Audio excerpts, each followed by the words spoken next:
do know that this is a historic election, though. You know, this is the first election where I may want to fuck the Vice President of the United States.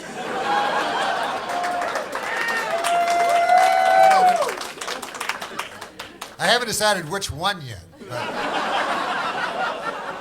I feel I have to listen to their issues and how they come down on certain things, and then I'll decide which one I want to fuck.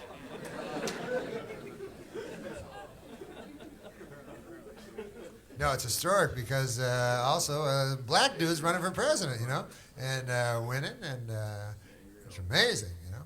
But, you know, it's still racial. You know, people think, oh, no more racialness now, you know, no more racism. But there still is, because there's certain things you can't say about Obama that you could say about other candidates. Like, let's say Hillary was the, you know, you go, hey, you know, I agree with Hillary's health plan and everything, but something about that lady, I don't know, it's kind of chilly, you know, I get a weird vibe off her. I don't know about her, you know. Or McCain, you know, you go, hey, that guy was a prisoner of war. He's a genuine American hero, you know. But I don't know, there's something creepy about him. I don't know. But, you know, Barack, you can never go like, I tell you something about Barack, man. I agree with everything that guy says, every issue. But something about that guy.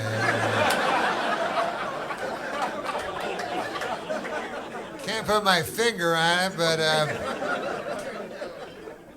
he crystallizes every thought I've ever had with eloquence I've never, ever. I'm not fucking voting for that guy.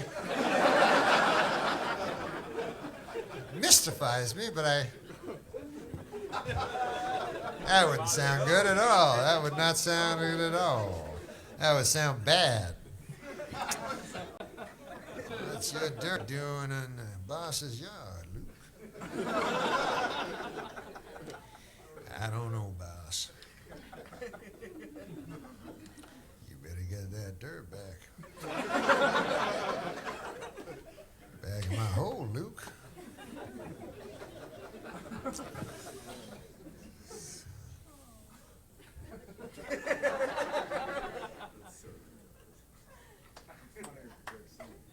What's that?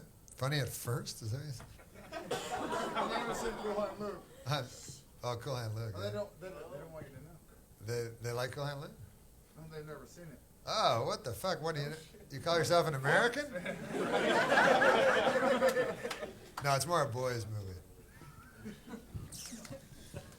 Paul Newman passed, but he was a great man. It's a Jesus analogy. Did you know that? It's a Christ analogy. You knew that, huh? Yeah. Cool Hand Luke. I've seen it so many times. He eats 50 eggs, one for every guy in the thing. Yeah. No, there's a lot of clues in the movie. And at the end of the movie, they couldn't spell it out more. Like a big drag line played by George Kennedy is talking, and they zoom back. And he's like, oh, Luke. And they zoom back, and there's a cross that the two intersecting highways make, and then they show Cool Hand Luke with the two ladies in the doctored up picture. And so he's like this. And then Dragline even says, oh, Luke. They knew they weren't going to get Luke. At the end, man, oh, no. Not old Luke. Turned out it was Jesus. Fooled us all. Oh, Luke, the Lamb of God. Fooled us all. We thought he was a man that just broke the head off of parking meters, but oh, no, not Luke. Son of man, oh, Luke. They got a little bit like... a little bit too obvious, I thought. Yeah, they didn't need to go that far.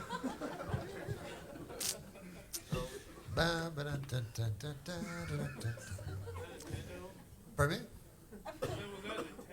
Oh, Nintendo? What do you mean?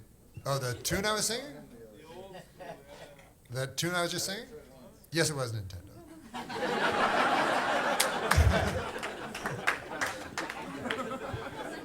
You like Nintendo? Oh, yeah. Yeah, man. What's better than Nintendo? Super Nintendo is right. Yeah, baby.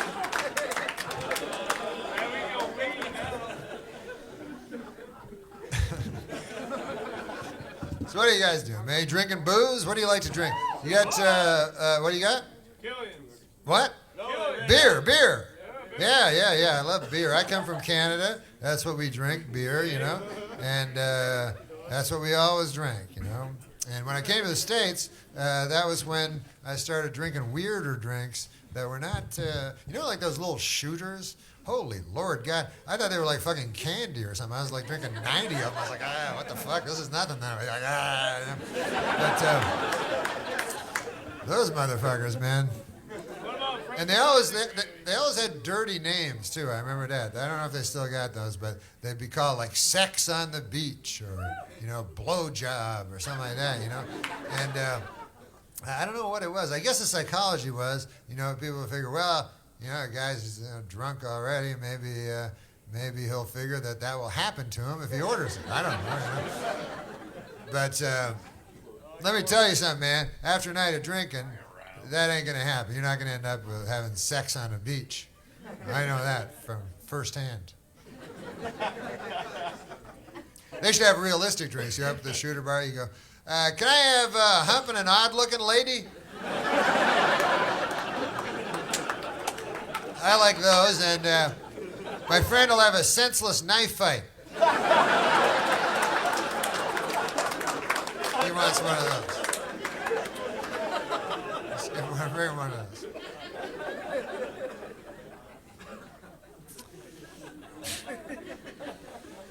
I don't drink very much anymore, but I used to, man. I used to be like crazy, kind of, and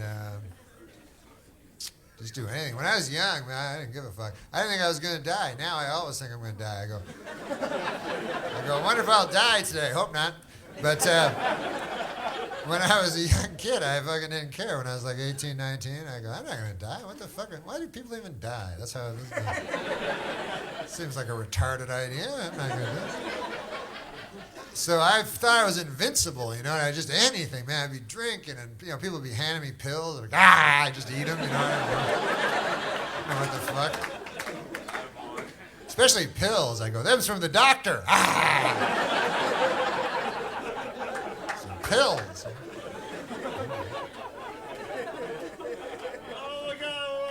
The worst drug I ever did, most powerful drug, LSD, acid. Oh, my God almighty. No. Well, I'm not going to get into that age-old debate, but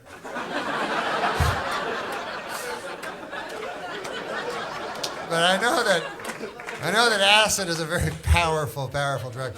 And I remember when I was when I did it, because I haven't done it since I was like 19. I did it 4 times. And I remember when I heard about it, people go, you got to watch that acid, Norm, on account of, you know, 20 years, 10 years, 15, 20 years later, you can get a flashback from that, you know? So I thought, hey, that sounds like a pretty good deal, you know? So I went to my local drug dealer, you know, and I was like, yes, good sir, I understand that you have a product on the market there. And I'm given to believe that I pay $5, I get high now, and then 20 years later I get high again. Is that true? Is that possible? Really? Excellent. Well, I like to stretch my drug dollar, so you've made yourself a sale, good sir. But I am here to tell you that 20 years has long since passed since I was a 19-year-old youth, and I never had a flashback. Turns out to be a big jip, you know. Just more horse shit by the big acid companies. That's all it is, really, you know. They don't care about you, those big acid companies. If you think for a second that those big acid conglomerates care about you, the little guy, you're living in a fool's paradise. I'll tell you what they care about is their... Brick in the wall.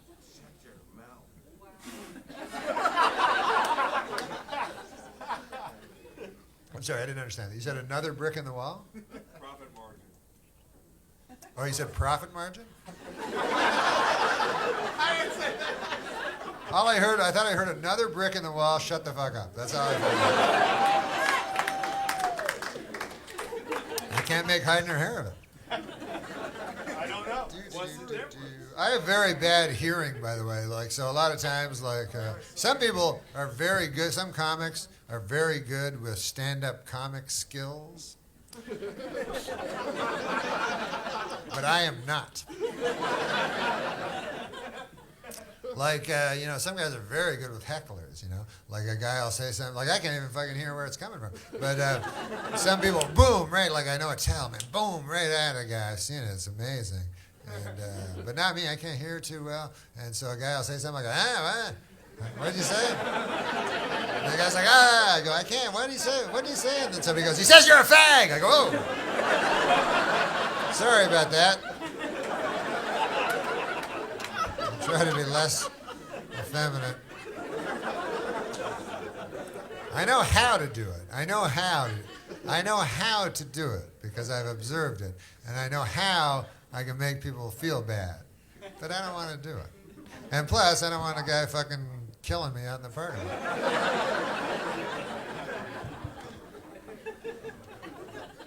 So instead, it'll just be a lot of me going, I love my water, though. Pardon me? It's what?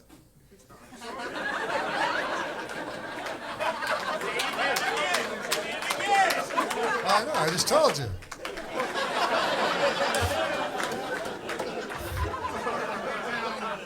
I just explained that to you, but what did you say? I didn't hear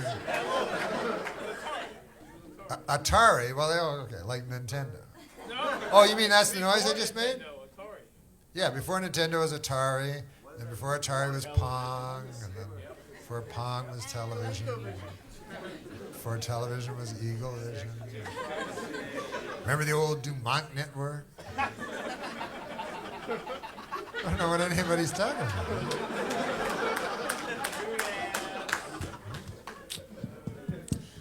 I don't know. I don't understand a lot of things. I'm not drinking a lot right now. When I used to drink, I was... Are you Canuck? Yes, I'm Canadian. Yes, I am Canadian. Yeah. But when I used to drink, I would drink like... Yeah, Canucks are drunk. Wow. Yeah, that's true. No, that's true. I mean, some are, but some aren't. Just like some are here and some aren't, Some Americans are drunks. No, most. I wouldn't say most Canadians are drunk. Oh, most Peoria is drunk? Well, no, I wouldn't say that either. Thank you very much. Back to the guy we paid to see. So come, Canucks. Norm MacDonald, everybody.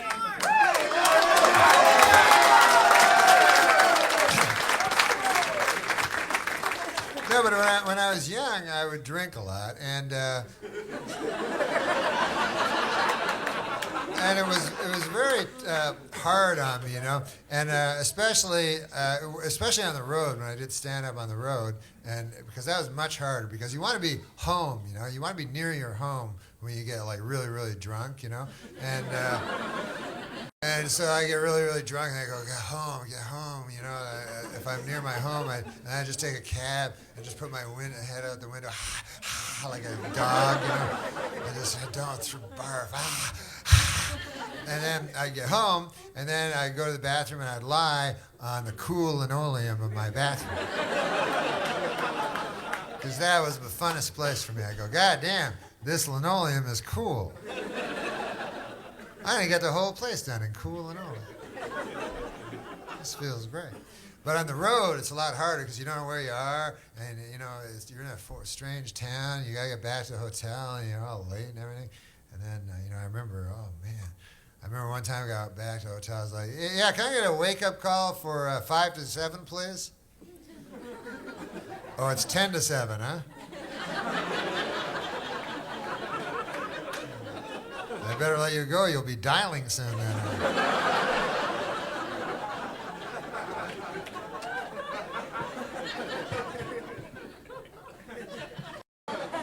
I always wanted to come to Peoria on account of Richard Pryor's from here, and I always loved Richard Pryor.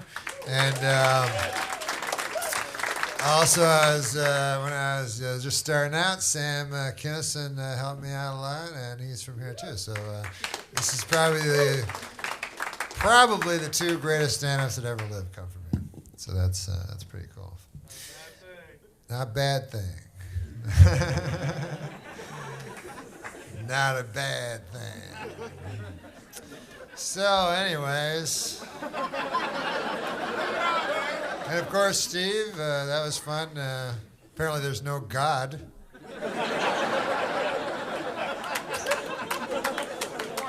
I didn't really know that. But Whether it be good, bad, or indifferent, we never know. I know, man. I know because my Lord and Savior has told me so. Not in so many words. I mean, he hasn't actually spoken to me. But no, I am I'm a Christian. But, I haven't been a Christian for a long couple of months. A guy kept knocking. You know how guys knock on your door when you're trying to watch football and shit?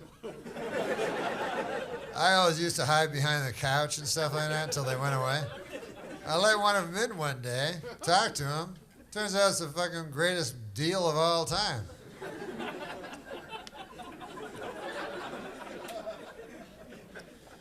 I'm going to tell you about Christianity because after you hear about it, you're going to want to do it. You could listen to Steve, but he's going to be fucking raped by the devil in hell for all eternity.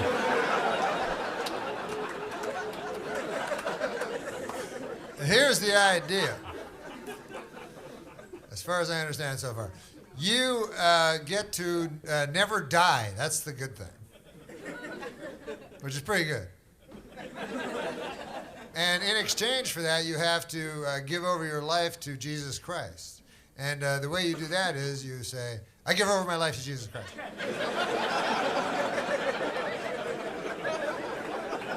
What could be easier than that? It's the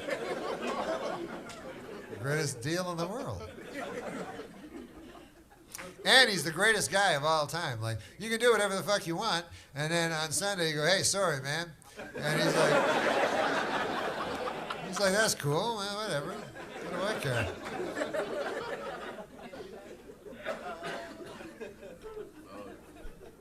So you gotta believe in something, you know what I mean? If you want to, you can just believe in dirt. I don't care.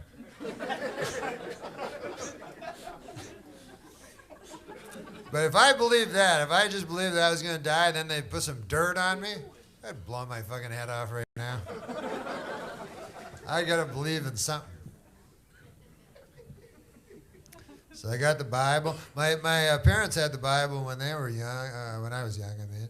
And I think they were kind of not true believers because that Bible was always there. And you know the Bible is written by God. It's the Word of God. And yet it would just sit there in the library and nobody would read it. It's written by God. An exceptionally good writer. But my mom would just be reading John Grisham horse shit. Book by God just sitting there all the time. I don't care if you're an atheist or not, but you gotta figure God's the best writer ever.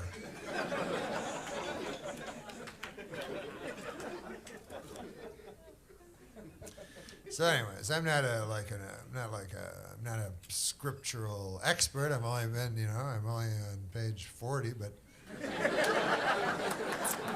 I can tell you some things. First of all, it's amazing how Christians don't learn. You know, we as Christians and as a Christian nation, which I think we still are, we don't learn from the good book. For instance, we still eat apples. You ever think about that? What the fuck?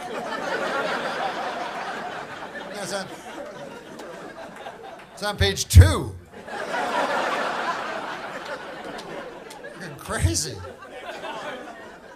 I like an apple as much as the next guy, you know, but I'm not going to get, I don't know what happens, demons shoving bucketfuls of coal up my ass or whatever.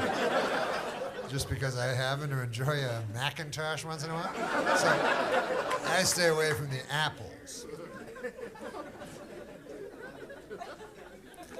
I got a bad back. You know, I got disc issues, and my back doesn't hurt. And this is the reason on account of there used to be at the start, right, a Garden of Eden. Now, the Adam and Eve, they lived there, you know, and they had everything. God gave them everything in the world except one thing. He said, hey, listen, I'm going to come down and visit you once in a while, and I like to eat an apple once in a while, so I'm going to have an apple tree here, and if you guys wouldn't mind not eating the apples. Other than that, you can do anything you want. And anyways, I'm not like, I don't have anything against women, you know. I love women, you know. But when women hurt me, I don't like it. And nobody has hurt me worse than that fucking whore Eve. Possibly the dumbest human being ever to live. It was like 2 days later, she's like, ah.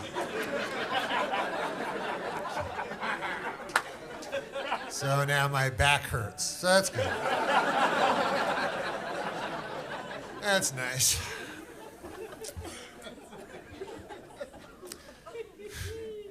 That must have been tough for Adam to see when he came back, fucking seeing that.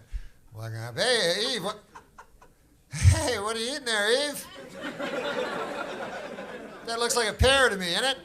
I bet that's a pear. It's probably one of them round pears, a Bosco or something like that. Huh? Is that what it is? Please tell me it's a fucking pear. Dad, no! Why would you eat a fucking apple? It's the worst thing you could have done. It's the only bad thing you could have done, as a matter of fact. Well, you could have gone and fucking murdered everybody and fucking anything except that. What the hell's wrong with you?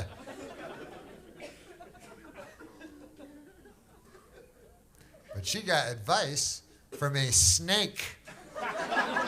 So you really can't blame her, you know.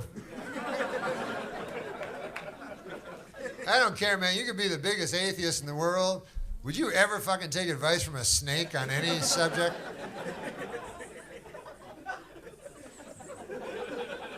Let alone someone who's actually seen the face of God a couple days earlier. She's like, man, I don't know. This is a tough decision. The person who created me from a rib and has the most magical powers I've ever seen in my life say, don't eat the apple. On the other hand, the dangerous viper I met this morning, he had a whole different take on it. And then she eats the apple, and now my back hurts, and I'm going to die.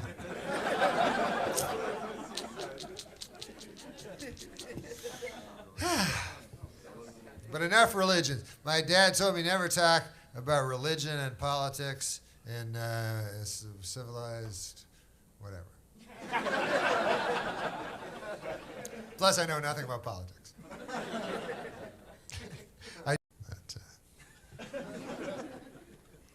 Like, I don't want, you know, I spend most of my days going, hey, hope I don't die today. That's my biggest fear, dying. One guy told me, he said, you know what the biggest fear is? The fear of public speaking. I go, oh, yeah? Yeah. It's not bowel cancer or anything like that? You sure you want to check your statistics there?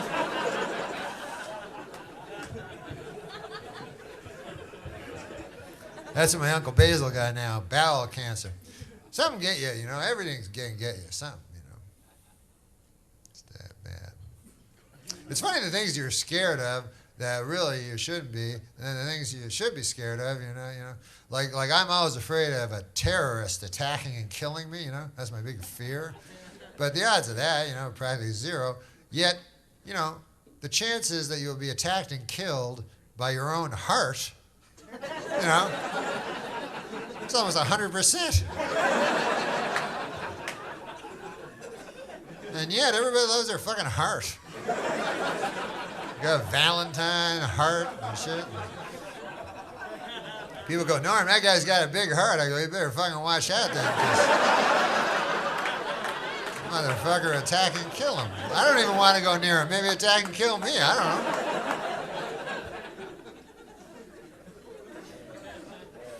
That's what got my dad. He was sleeping in his bed, and just his heart attacked and killed him.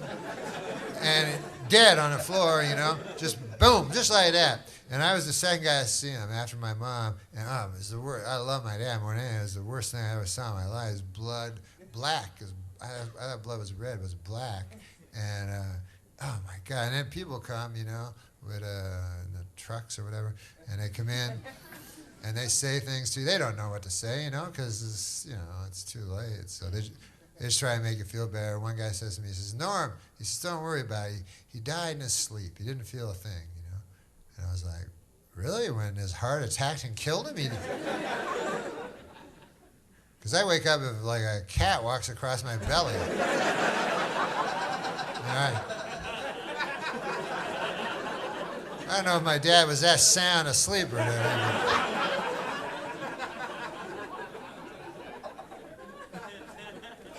One guy said to me, he said, he's in a better place, Norm. I said, he's on a floor. Dead. Earlier, he was alive on the bed.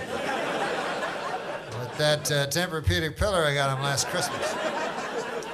I'm not a doctor and I don't pretend to be, but that's the best place. I'm fucking sure of that. Don't be telling me that. That's the worst fucking place I ever seen my entire life, is that place right over there. And then after, when close family members die, it's just, you're so weird of a feeling goes, and you're all like sad and other things and weird, and you don't know what's happening. Then you have to have the funeral, and then for some reason, I don't know why, but you got to be like the greeter at the funeral. Like, you're the sad guy, you know? Everybody else there is just there to look at a dead guy, you know? That's why they show up. But you're like all sad and everything, and people come up and you have to talk to them and everything, and they say they don't know what to say the weirdest things. Guys always going, I can't believe it. They can never fucking believe it. You're in a funeral home and there's a guy lying in a box over there. Like, I can't believe it, Norm. I'm like, I still can't believe it. It's impossible for me to believe. I just talked to him last week. He wasn't dead at all. He was alive. I'm like, I don't know.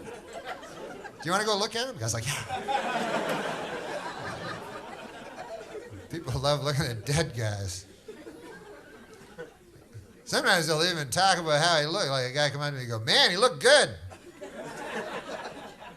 I was like, my dead father? Yeah.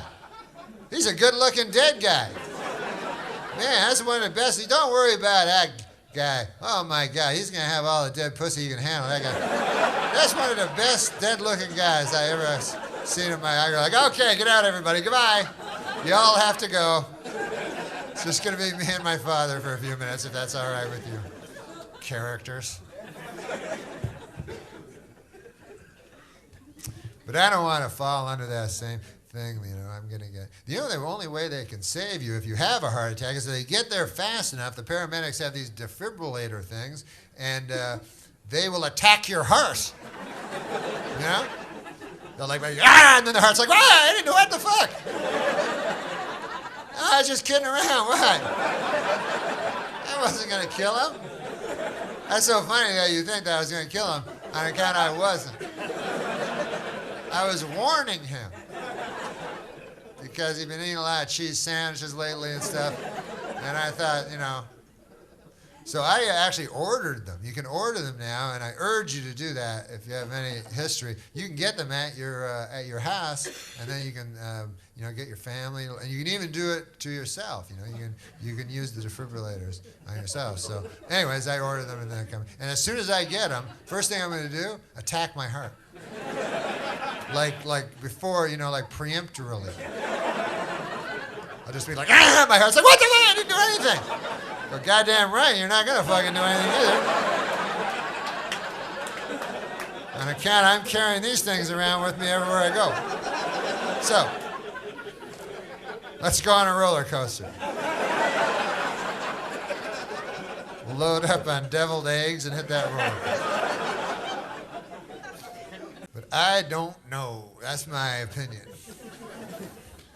Sometimes you see that. I'll tell you something. I'm not alone because they got polls I see on the TV about the election and everything like that. And I'll go like, how do you think President Bush handled the something or other, And then there'll be a pie chart, and it will say like 50% yes, 45% no, 5% I don't know.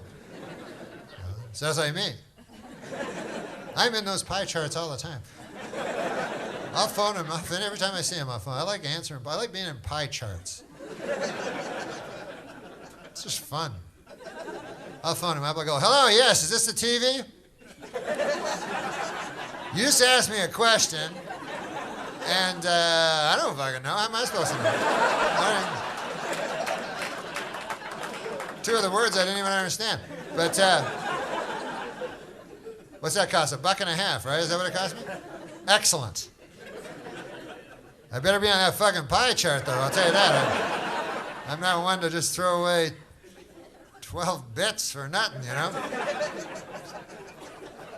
think it's 12. I don't know. But sometimes on the news I will see something that I do understand, because a lot of things I don't understand. But sometimes a word or a phrase will come through that will hit me that I understand. And a couple of weeks ago, I was watching the TV, and they said a phrase that I did understand, and it was this. They said, we may be on the verge of another Great Depression. So I was like, oh, I understand what that is. Because when my dad had me when he was 50, he was very old, and he's not with us anymore, but he lived through the Great Depression. He told me about it, and anyway, not as fun as you'd think it'd be. It's not like in the books, where it's cool looking. Because that, first of all, it is in black and white when it's in the books, and but nowadays they say it's going to be in color. And I know what you're thinking. You go, hey, fuck it. I don't even like my wife and job anyway. Fuck this shit. I'll just get me a stick and be a hobo. Get me a stick and I'll have a red pouch on the end and I'll travel the country. Maybe get me a partner. Ah, that'll be the thing. We'll rely on the kindness of ladies putting their pies in the windowsill so we can go late at night and eat them. Still have our pride.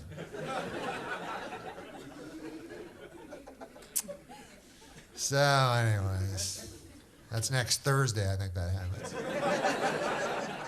The Great Depression. That's going to be a lot of fun. There's going to be lines. You think there's lines now? Like, where you go like, hey, man, fucking steak, man, I'm not going to wait no 20 minutes. The steak not even that good. I'll go get some spaghetti over there. Next Thursday, man, it's going to be like fucking lines. I've seen it in the books. Just go on. Blocks and blocks. You're just waiting. You're not waiting for no steak. You're waiting for like a bowl of potato soup, And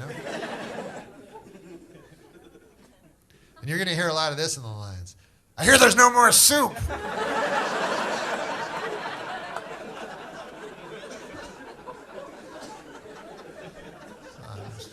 Just trying to warn you. That's all.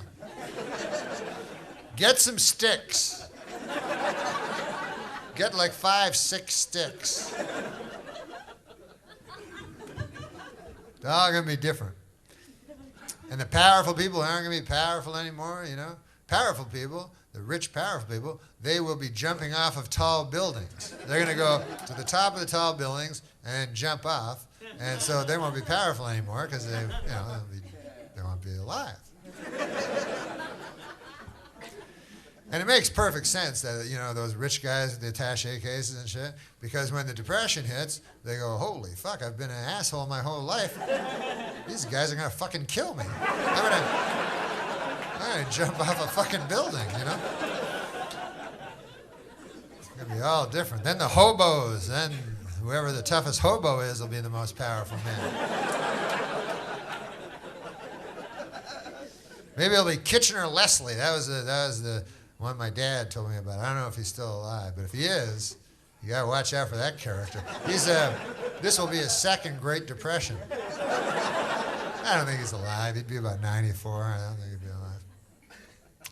But if he is, be careful. Be very wary when you're standing around your fiery ash can trying to cook up some meat that you foraged through a Quickie Mart for all day.